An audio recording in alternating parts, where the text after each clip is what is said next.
అదేవిధంగా కేంద్రంలోని సంస్థలు చర్యలు తీసుకోవాలి. బ్లాక్ మార్కెటింగ్ ఎవరైనా నమ్మితే వెంటనే జోక్యం చేసుకోవాలి. రాష్ట్ర ప్రభుత్వం చేస్తున్న ఈ దందాల మీద కూడా దృష్టి పెట్టాలి. ప్రైవేట్ కంపెనీలకు లాభం లభించే విధంగా, వారికి లాభం చేకూరే విధంగా ఇవాళ కొంత కుమ్మక్కైనట్టుగా రాష్ట్ర ప్రభుత్వం వ్యవహారం చేస్తుందనేది మా అనుమానం. పక్కదారి పట్టించి ఢిల్లీ నుంచి వచ్చిన యూరియాని కావాలని కొంతమందికి లాభం చేయడానికే ఈ రకమైన వైఖరి వారు అవలంబిస్తున్నారనేది మా అనుమానం.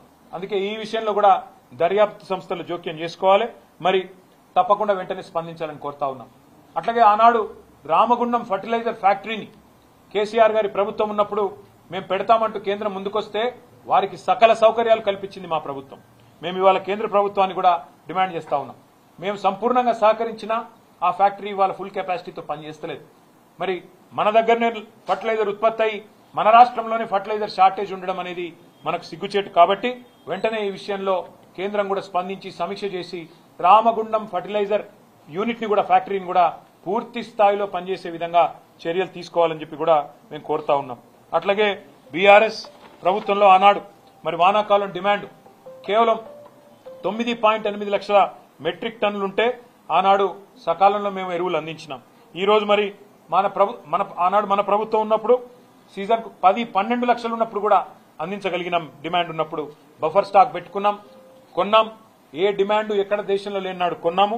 మరి పెరుగుతున్న వ్యవసాయ విస్తరణకు అనుగుణంగా మేము ఆనాడు ఈ రకంగా ప్లానింగ్ తో కేసీఆర్ గారి ముందు చూపుతో ముందుకు పోయినాం. కాబట్టే మరి ఎక్కడా కూడా రైతుకి ఇబ్బంది కాకుండా 10 సంవత్సరాలు కాపాడుకున్నాం.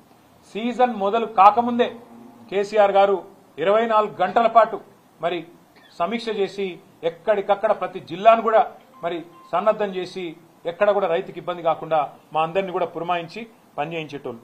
ఎక్కడ షార్టేజ్ కనిపించినా ముందే అధికారులు గాని మంత్రులు గాని ఢిల్లీకి పోయి మరి తగినంత మొత్తంలో బ్రహ్మాండంగా ఎరువులు సాధించుకునేటోళ్ళం.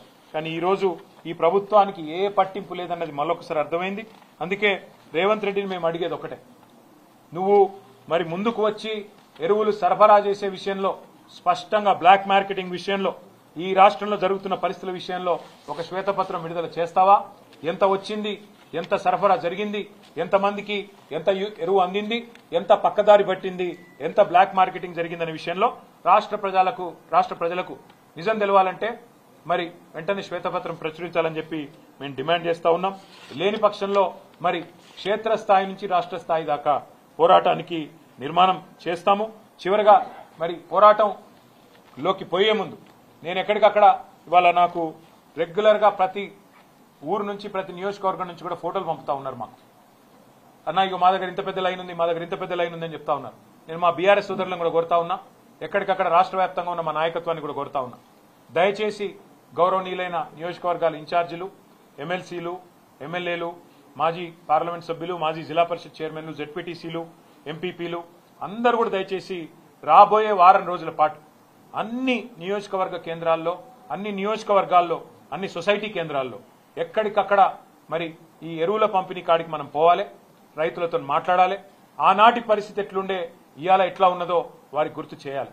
అట్లాగే అధికారులతో కూడా సంభాషించాలి. ఎందుకు పైనుంచి ఎంత వచ్చింది, మీరు ఎంత ఇస్తున్నారు, పైనుంచి షార్టేజ్ ఉందా, లేకపోతే ఇక్కడికి వచ్చినాక షార్టేజ్ అవుతున్నదా, డిమాండ్ ఏమైనా పెరిగిందా, పోయిన సీజన్లో ఎంతుండే, కేసీఆర్ గారు మరి 2023 ఆనాటి వానాకాలంలో ఎంత ఇచ్చినారు, ఈ రోజు ఎంత ఉంది, ఎందుకు పరిస్థితి మారిందనే విషయంలో కూడా రైతులకు వివరించి చెప్పాలి. ఇక అవసరమైతే ఇక్కడ రాష్ట్రంలో కూడా మేము కూడా వ్యవసాయ అగ్రికల్చర్ కమిషనర్ గారు ఎవరైతే ఉన్నారో వారిని కూడా కలుస్తాం, వారితో కూడా మరి వ్యవసాయ మంత్రి గారిని కూడా కలుస్తాం, ప్రభుత్వాన్ని కూడా కలిసి అడుగుతాం ఏం జరుగుతుంది, ఎందుకు ఇంత దరిద్రంగా పరిపాలన ఉన్నది, ఎందుకు ఇంత మరి దౌర్భాగ్యమైన పరిస్థితుల్లో రాష్ట్ర రైతాంగాన్ని అవస్థలు పెడుతున్నారో అడుగుతాం. కానీ రాష్ట్ర వ్యాప్తంగా రైతులు ఆనాటి రోజులు కేసీఆర్ గారి గవర్నమెంట్ లో మరి ఈ రోజు కాంగ్రెస్ ప్రభుత్వంలో ఉన్న ప్రస్తుత పరిస్థితులు గమనించి మరి ధైర్యం కోల్పోకుండా మేమందరం కూడా మీకు అండగా ఉంటాం.